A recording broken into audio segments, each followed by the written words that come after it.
Let me transfer you. Switch to Farm Bureau Insurance today and get real service instead of getting really tangled up. For auto, home, life, and health, get the membership advantage. Get Farm Bureau Insurance.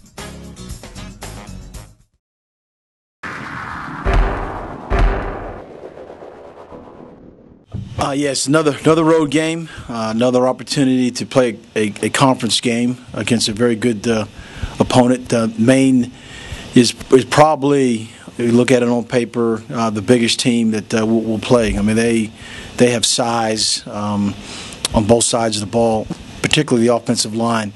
So it's going to be a challenge. It's a 12 noon game. It's a game that's there. I believe they're homecoming. So that's going to be another crowd situation, and that would favor them. But we're excited about traveling. Actually looking forward to getting away, get on the road and travel here a little bit, and hopefully play a good football game. Thank you. Mike, can you speak to your punting game and your kickoff game and how you handle that in the absence of Brian Radford? Well, we have the punting game. I think we have an answer for that. Brian Wygan has been in the program for a couple of years and actually had an opportunity to punt in the game. Unfortunately, the first one was we had one that was blocked, which was a culmination of a lot of things: snap time, protection, steps, and all that. But we'll take care of that, and he settled down as the game went on. And yesterday in practice, we had an opportunity to go over punt and do some of the things we're looking to do, and he looked good. The operation time looked good there. The kickoff situation we'll address here with there's a couple possibilities. Playing a true freshman, Will Kamen, is one. There's some guys that are on our team that actually in high school did some kicking off, and so we'll look at a couple avenues. But as it stands right now, it looks like we probably have to play Will Kamen, who's very, very capable. He's a scholarship place kicker. He punted. He kicks off, so he's really, really kind of accomplished and done a great job. When we do scout team or show team, he provides that opportunity to kick the ball. So it'll be the next man up mentality again, and he may be the next guy that's got to step in. There's another example Saturday of backs against the wall and just kind of coming up with any play to win. Are you surprised at this point by anything your team does at the end of the games? I'd like it not to come down to that situation, if possible, but I think, and it goes again, when you talk about, you got to play 60 minutes, and that truly being alert and aware of the circumstances in the situation is key. Sometimes you get lost in the moment. And when you talk to Martin Parker about, he saw the ball and he knew that he had to swipe at the ball. Sometimes, young players, sometimes players get caught up in a situation where they're out of position, and that's it. But Martin had enough foresight to say, hey, look, I got to get my hand on this ball because the way this quarterback is holding it. So when you talk about ball awareness, alertness, about turnovers, getting turnovers, and not allowing the other team to get turnovers by the way our running backs hold the ball, by the way where Eric throws the ball. When the players become in tune with things like that, then you minimize those opportunities, be it positive or negative, that can affect the outcome of the game. And I think here lately that guys have recognized the situation and have made outstanding efforts in a lot of instances to add up to the positive. Were you almost expecting that big play at the end of the game? I don't know about expecting. I was hoping. I was on my seat too, like everybody else. Just just looking at the way the momentum going, we couldn't stop them. They were driving the ball, but they still had to score a touchdown. They had to get in the end zone, not just a field goal. So, obviously, and the guys were talking about creating turnovers, getting the turnover. So it was good to see that collectively the mentality was we got to get the ball back in by any fashion, and it was good to see that Martin Parker came up big for us. I know JMU plays very physical style football. Health-wise, how do you kind of, with having another game right after that, how do you kind of deal with that during the week to kind of let these guys kind of get over bumps and bruises. And I don't know if you feel comfortable addressing other than Radford, how you feel the health of the team is. Well, we're about in the midpoint of the season. We just had a bye week prior to the James Madison week, so health-wise, other than Radford, I think we're in pretty good shape. This point of the season, you get into the meat of the conference schedule, and you're playing really good teams. It doesn't let up.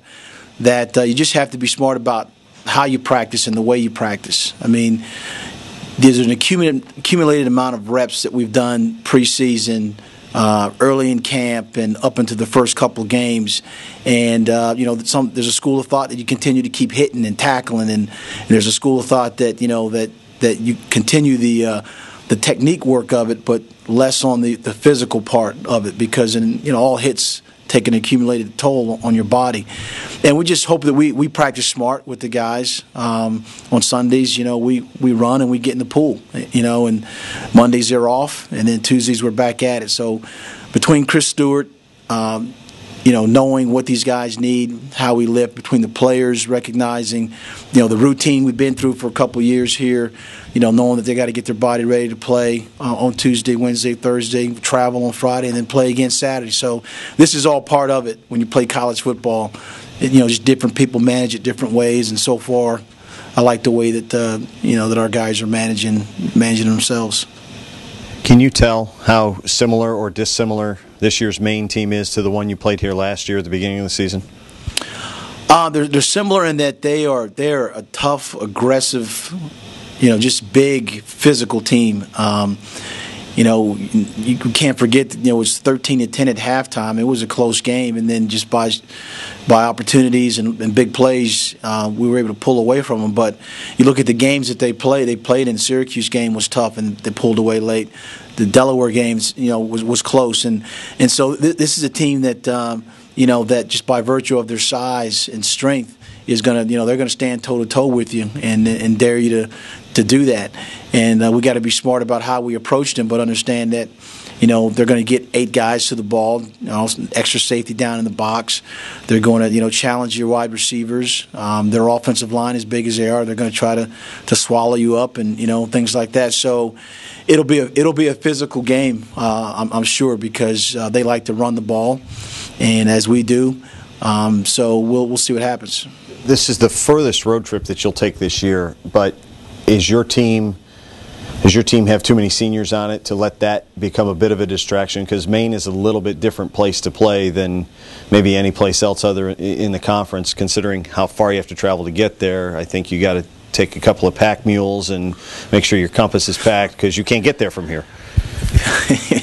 You said that. I didn't. I think the traveling part of it, Northern Iowa is no picnic either when we travel out there. So as far as traveling a distance and the hotel and the accommodations and bus trips and weather issues, I think it's going to rain up there, and so all those things come into play. But like as you said, it speaks to the experience of a team that has been there before and been in those circumstances. When we go on trips, we talk about business trips, and we're not going up there for fun and relaxation. We want to go up there, play a game, hopefully have a chance to win the game and come back home and get ready for the next game. So this will be the same approach. How much do you or maybe your staff or the players pay attention, or do you point out what happened to Villanova last week, or do they all know this CAA football and that can happen to anybody any week? No, when you talk to the players, it can happen in any week. Whatever happened to James Madison before with the Hofstra game, and then our game had no effect, because they very easily could have won the game also. What happened to Villanova and William and Mary, and then what happened to Villanova? It's just in New Hampshire, it's just one of those things that again we keep talking about. Any given Saturday, you got to be prepared to play your best game, and we're going to have to play our best game when we go to Maine. Mike, Ben Keating has scored a lot of touchdowns. Is that because he's your biggest ball handler, or are there other reasons involved? I think, John, that the circumstances have lent themselves to what the other team is doing in order to give him the ball or get him the ball, whether it's hand off and run or throw the ball to him in the flats for pass catching opportunities. Ben is he's a big weightlifter. He's a big, strong, tough, physical guy. He blocks well at the point of contact. And this game or this pass game just lent itself to, giving an opportunity to give it to the fullback. We won't stop looking for ways to keep giving him the ball, particularly when the defenses will allow you to.